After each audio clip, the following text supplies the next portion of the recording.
আকাশ খুব ভয়ঙ্কর রূপে সেজেছে। তার অদ্ভুত এই দৃশ্য যেন ভয় লাগছে।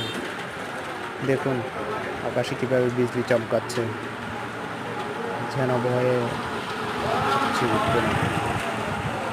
আকাশের এই ভয়ঙ্কর রূপ মাঝে মাঝেই দেখা যায়, মন দিয়ে অনুভব করতে হয়। এই ভয়ঙ্করের মধ্যে অনেক সৌন্দর্য লুকিয়ে আছে, তা অনুভব করতে হবে গভীরভাবে। আজ আকাশ খুব উত্তাল। দেখুন বৃষ্টি নেই, তবে আকাশ খুব উত্তাল হয়ে আছে, বিজলি চমকাচ্ছে খুব বেশি।